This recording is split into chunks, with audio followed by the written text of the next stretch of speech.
Hey everybody, it's David and Brian with Greenwood Estates Realty, bringing you September's real estate insight.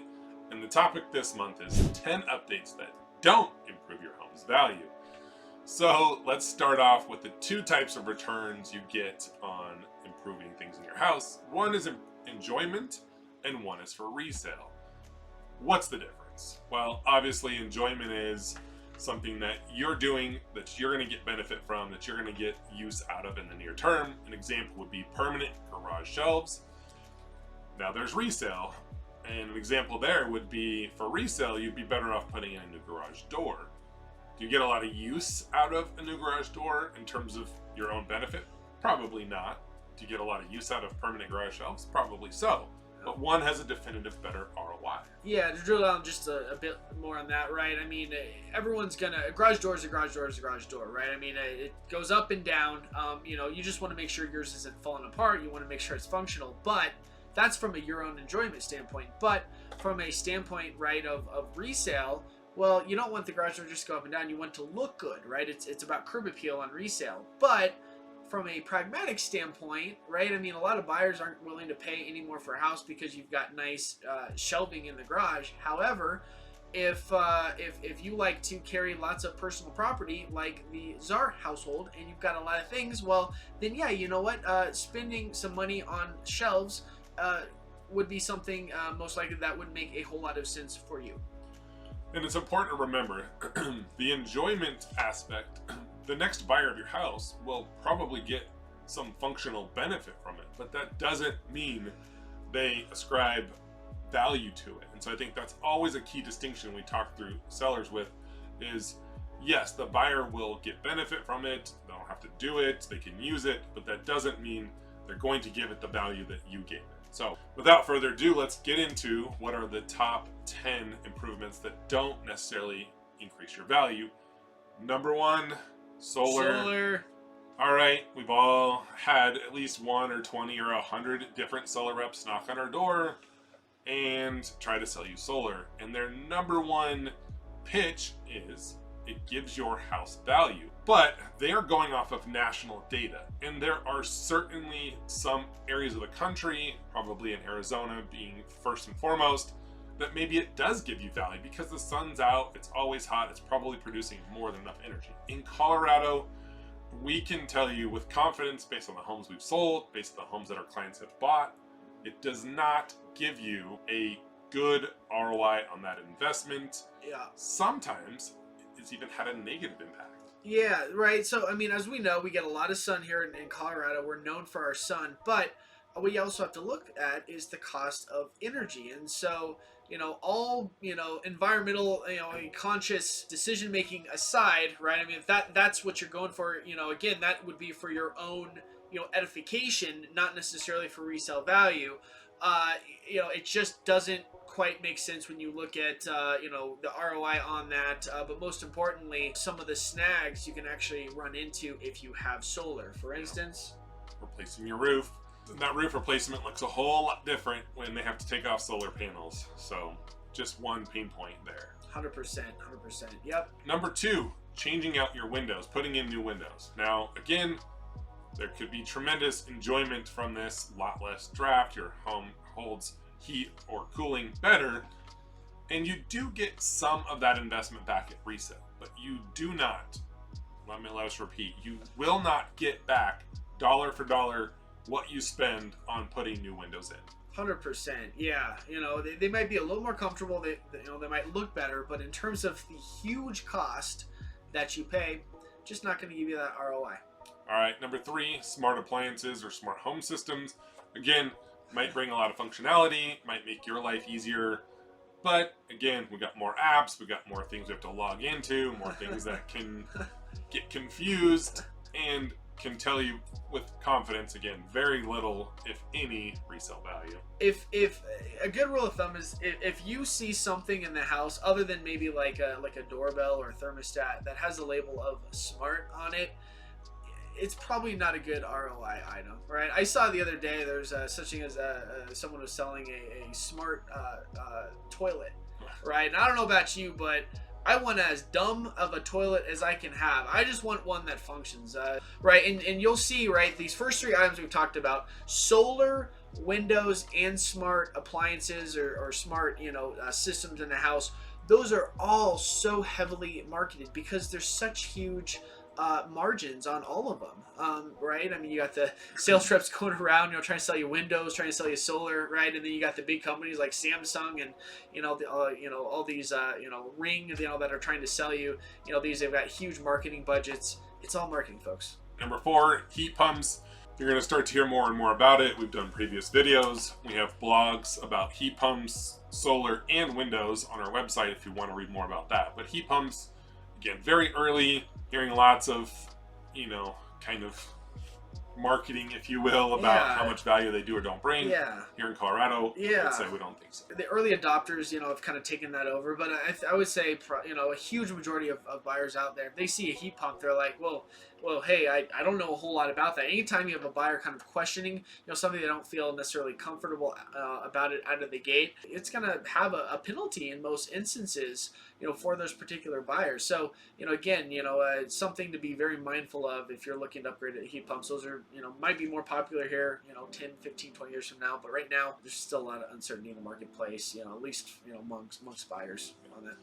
Number 5, plumbing improvements or replacements, electrical or sewer line replacements. Again, not fun to spend money on these. They're generally pretty expensive, but at the end of the day, it's just something the buyer will expect. If you have bad plumbing, bad electrical, or a bad sewer line, and you go to sell, the buyer of your home is going to fight you for that, probably going to ask for that. So again, not fun to spend money on. It's buyer expectation. Does it save you some headache? Yes, but ROI, probably not a ton. What does that look like in the real world, right? Your house is built in 1974. You live in DTC Roundtree. You've got aluminum wiring. In that instance, electrician's going to say, replace all your aluminum wiring with copper, right? But say you're going to be selling in the next couple of years. Well, do you really want to spend, 5, 6, 7 grand in order to replace all the aluminum wiring? No, you don't. Instead, pigtail it. It's going to cost you probably $1,000, maybe $1,500 in order to pigtail, and it's going to make it. I'm not an electrician, so I'm not qualified necessarily, to talk about electrical stuff, but it'll allow your property to pass the inspection for safety without all the added costs. The other, would be like sewer line. If there's a break, well, in the line, rather than replacing the whole line, maybe you just, have a smaller fix. Maybe you put in like a liner in it for a certain, length of the sewer line and pay a couple grand for that rather than $10K for a whole new line. Still pass inspection, good to go, save a ton of money. Yep. Number 6, a bed to office conversion.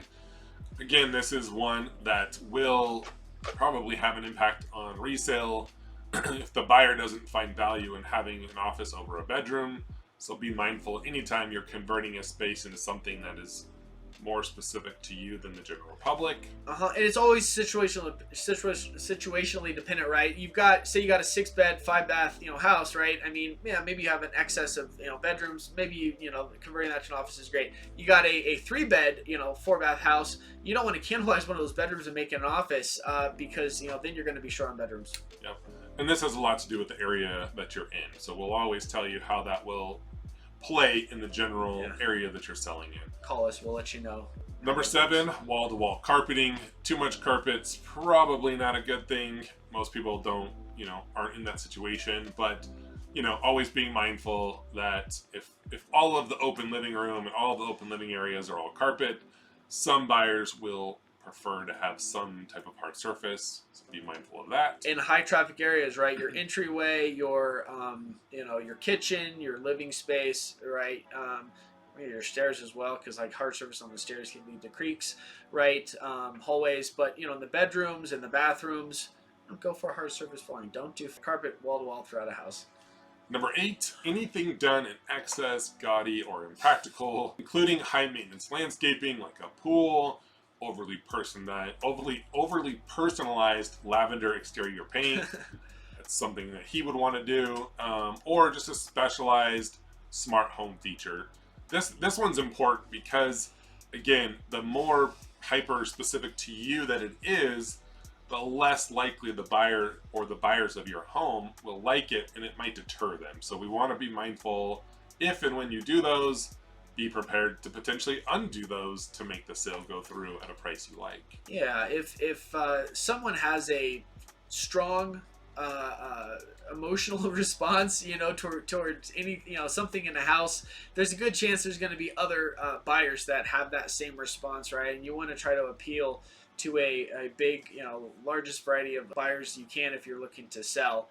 And so again, don't go overly gaudy on anything or overly specific, unless you want to live in your house for a very long time, in which do whatever you want. Yeah, if you're trying to sabotage the sale because you don't want to move, hey, more power to you. Well played. Number 9, I think this is probably one of the most important ones, which is any project that makes your home non-conforming. We see this a lot with older homes where they had 3 bedrooms, but the bedrooms were all pretty small. There was no master primary bedroom in terms of size. So they take 2 bedrooms, they knock out the wall in the middle, and they make it a big master bedroom. But now you have a 2-bedroom house instead of a 3, when every home on the block has 3 bedrooms. It time and time again hurts resale in that home. So if you're doing an improvement to your home that makes it more non-conforming, reducing bedroom count, reducing bathroom count, converting a garage into additional living space, these things don't tend to play out very well for you. 100%. If you're the one house in a neighborhood that sticks out, either for a good, something that's really good or really bad, typically it's not going to be good. Even if it's really good, well, the cost of that addition, for a 6th bedroom in a neighborhood that has 3 to 5 bedroom homes, it's just not going to be the best investment you can make. So conformity to your neighborhood in your area is key. Yeah. All right, last, any DIY project that looks like a DIY project probably doesn't help you. Now, I'm not trying to knock your skills. I don't have any, so I'm not the one to judge. So I have no DIY. I barely change light bulbs in my house. But it's very important that if you're going to do the project, you've got to be able to do it to a standard that the buyer doesn't feel like it was done poorly or that they'll have to undo it at some point. Right, because with poor DIY projects, it not only doesn't give you value, but in many respects actually docks you value, right? DIY basement looks terrible. Well, not only are they going to have to rebuild the basement, but they actually have to tear out the work you've already done. Yeah. So again, there's 10 items. Most of these we've covered most of the most important ones. If you have questions about other ones, always reach out. Thanks for joining us today. And remember, we're more than just your realtors. We're your real estate advisors. If you have a question about anything real estate related, please reach out. We're always here to help. Have a good day.